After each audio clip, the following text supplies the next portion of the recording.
Sydney Schneider is our dramatic interpretation student. So she's going to be doing a dramatic interpretation where, again, she takes a longer work, reduces the essence of the work to 10 minutes or less, and has an intro. And one thing I didn't mention, are you going to keep the hula hoop space? Yeah. So the other constraint, at least when you're competing, is that you are limited to a hula hoop space.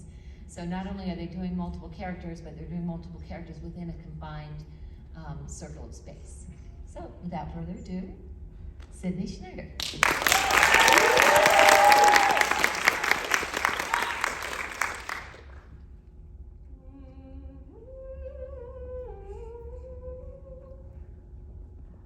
Warm up what, my boys? Hello, I'm Judy Garland. My voice is gone.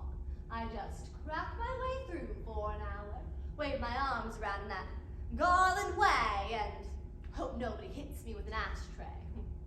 Stick around, I usually do 2 shows a day. Ugh. I'm a very strange body. I'm all legs with no neck to speak of. That's not much to go on. Mr. Louis B. Mayer, who ran Metro Goldwyn Mayer, used to refer to me as the fat one. And not behind my back, either. Tracy, I'm just a hopeless case. My entire career, people have been trying to make me pretty. They capped my crooked teeth, changed my hairline and my color, and when I had my TV show, they even built me an ass. I may have $1 million legs, but in a trunk somewhere, I have a $600 ass. What does it mean to belong to someone? Literally, to be owned by someone else. You lose your humanity when others' expectations of you matter more than who you really are. The Property, known as Garland, by Billy Van Zandt.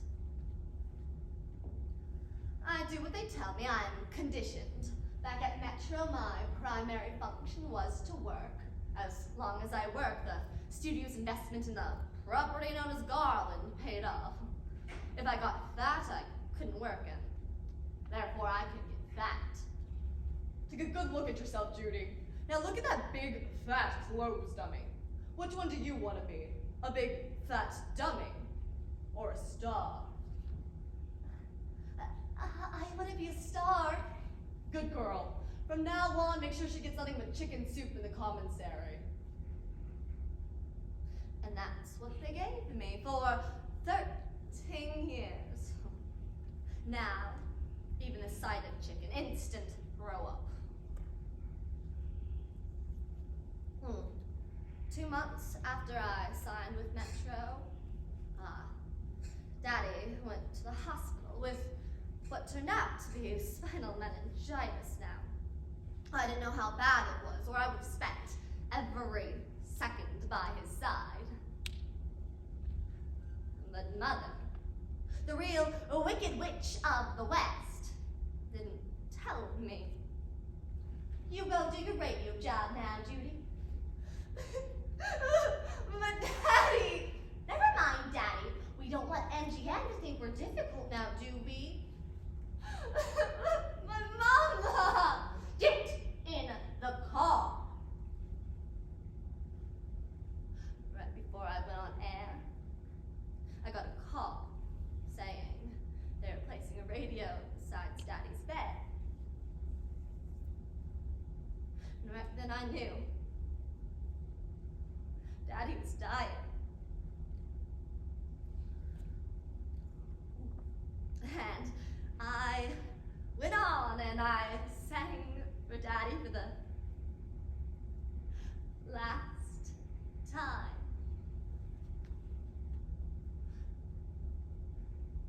Your eyes made sky seem blue again. What else could I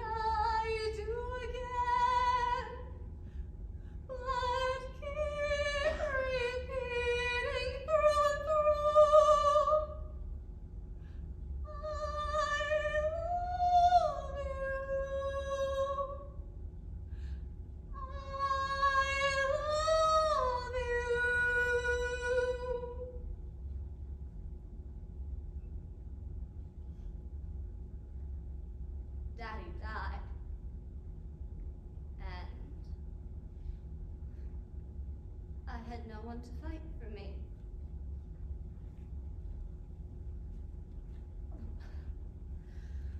My darling father was gone, and my mother did as she was told. Like when I married David Rose. Well, one day I found out I was pregnant. I waited all day to tell David the news. But Mother took him upstairs. A short while later, she came down alone.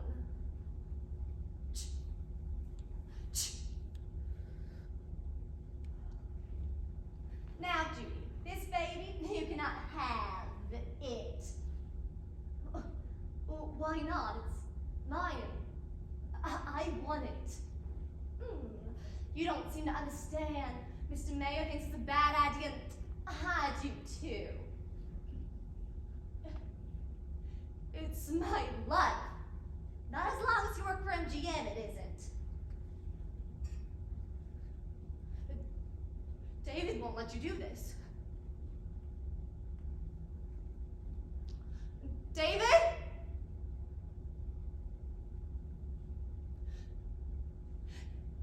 David!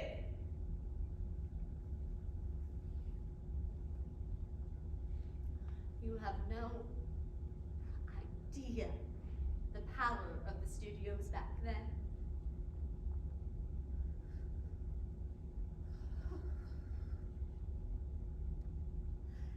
Anyway, I went up to England to rest, and they had this great big press reception for me, and everyone was asking rude questions the way the press always does. Which number husband is this one? How many times have you tried to kill yourself? You want to give him a shot in the head, but you don't. You just smile and say, "Thank you, it's so nice to be back in London." Yeah, so how many abortions have you had?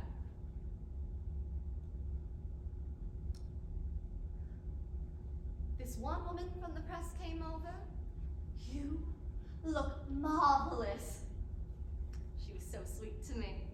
So I thought, I'm sticking with you, sister, and I hung around her the whole night.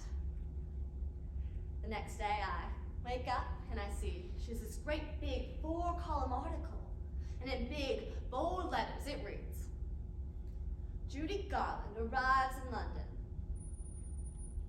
She's not plump, she's not chubby, she's fat. Thank you, pussycat." I am so sick of saying thank you. All my life, I've been trying to please people. And my mother, Mr. Mayor, you, no matter how hard I try, I'm constantly written like I'm some sort of unfit person. Well, I'm not. I'm not.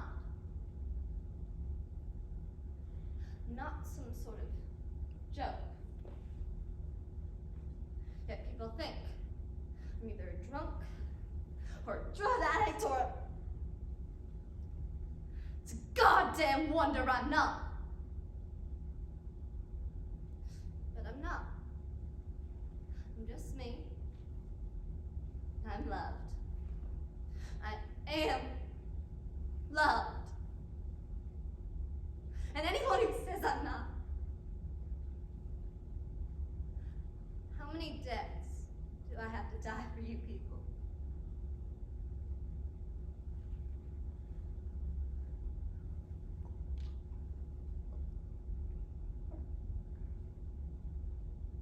Thank you.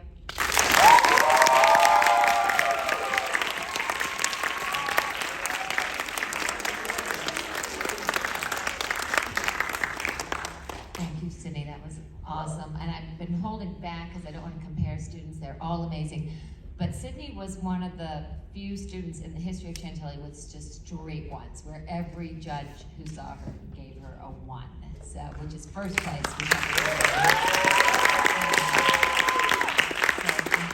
And the other thing I'm thinking as I'm sitting back here is, I'm counting on my fingers, it's been 2 months since they presented these pieces. Like 2 months, and I think you all, and they've had a lot going on and a lot of other lines to memorize in the meantime. So, just beyond impressed with you all.